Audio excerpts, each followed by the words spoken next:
Welcome to the seminar of Raman Spectroscopy organized by Sri Shivaji College of Arts, Commerce and Science Akola in association with Amravati University Chemistry Teachers Association, Amravati. Points under consideration are firstly, introduction of molecular spectroscopy, second, rotational and vibrational spectroscopy, history of Raman spectroscopy, its principle, Raman spectrophotometer, explanation of Stokes and anti-Stokes line, and so on. To have a brief introduction of Raman spectroscopy, let's start with the basics of molecular spectroscopy. Basically, it has two components, electric and magnetic field, which are perpendicular to each other and also are perpendicular to the direction of propagation of waves. Electromagnetic waves travel in a space with velocity of light. According to quantum theory, it has two components, wave and particles. When we consider the wave nature of electromagnetic radiation, it is characterized in terms of parameters like wavelength, frequency, wave number, amplitude, energy of EMR. We study the rotational vibrational spectroscopy in terms of wave number, which is the number of waves per unit length denoted by nu bar having unit centimeter inverse. When the matter is exposed to IR radiation, vibrational transition occurs, which accompanies with the rotational transition. In infrared and microwave spectroscopy, only the diatomic molecules which possesses permanent dipole moment in a gaseous phase are IR and microwave active. But in Raman spectroscopy, we can study the homonuclear diatomic molecule in solid, liquid, and gaseous phase. Moving on to the next slide, Raman spectroscopy was invented by Sir C.V. Raman in 1928, and he was the first Asian as well as first Indian scientist to get Nobel Prize. The principle of Raman spectroscopy is based on scattering phenomena of light. On his first trip to Europe, seeing the Mediterranean Sea motivated him to identify the prevailing explanation for the blue color of the sea at the time, namely the reflected, relay scattered light from the sky. When a substance in solid, liquid, or gaseous is irradiated with a beam of monochromatic light of a definite frequency, then the light scattered at a right angle to the incident light contains not only of incident frequency but also of lower and higher frequency. This phenomena is known as Raman spectroscopy.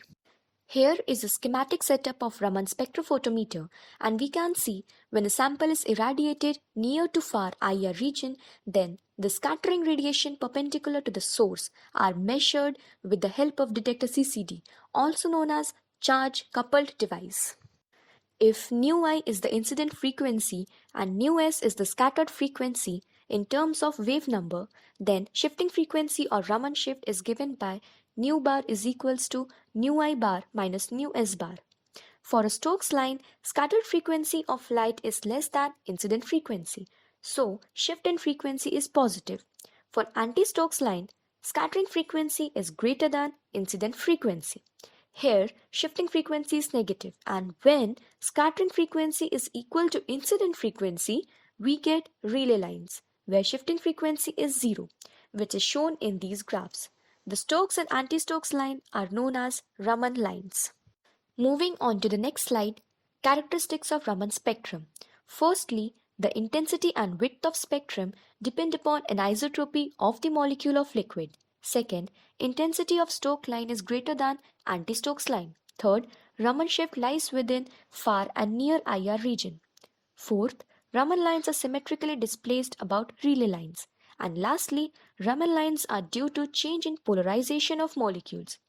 For a molecule to be Raman active, the rotation and vibration should be accompanied with a polarization of the molecule at a certain wavelength, which causes scattering of light. When a non-polarized molecule is placed in an applied electric field, its electron and nuclei are displaced, and hence the molecule having a dipole possesses a induced dipole moment. The induced dipole moment is directly proportional to the strength of the applied electric field. When a sample is exposed to IR radiation, vibrational transition occurs accompanied with the rotational transition, and we get rotational Raman spectrum and vibrational Raman spectrum.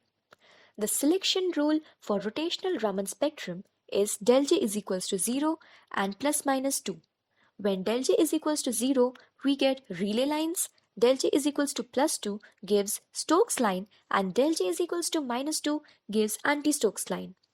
The scattering frequency for Stokes line is nu S bar is equals to nu I bar minus 2b 2j plus 3, and for anti-Stokes line it is nu S bar is equals to nu I bar plus 2b in bracket 2j plus 3. Similarly, the selection rule for vibrational Raman spectroscopy is del V is equals to plus minus 1. For Stokes line, del V is equals to plus 1, and for anti-Stokes line, del V is equals to minus 1. Del nu S bar is equals to nu I bar minus omega oscillation for Stokes line, and del nu S bar is equals to nu I bar plus of omega oscillation for anti-Stokes line, where omega oscillation represents its oscillating frequency. This is the Raman spectrophotometer and the real Raman spectrum of citric acid in solid and aqueous solution. There are number of applications of Raman spectroscopy in pharmaceuticals and cosmetics, like compound distribution, blend uniformity, crystallinity, combinatorial chemistry, in vivo analysis and skin depth profiling, raw material verification, and many more. Raman spectroscopy is also used in geology and mineralogy for gemstone and mineral identification, fluid inclusions, mineral and phase distribution in rock sections, and phase transitions. Again, to identify the carbon material, it is mostly used in nanotechnology. Another application of Raman spectroscopy is in the fields of semiconductors to characterize intrinsic stress or strain, purity, superlattice structure, doping effects, photoluminescence microanalysis, and many more. Raman spectroscopy has much greater importance in life sciences, likewise in DNA or RNA analysis, in diagnosis of diseases, drug or cell interactions, single cell analysis, bone structure, characterization of biomolecules, and many more. The references for Raman spectroscopy are as follows. Thank you for giving an opportunity to represent our college in this seminar competition. Thank you.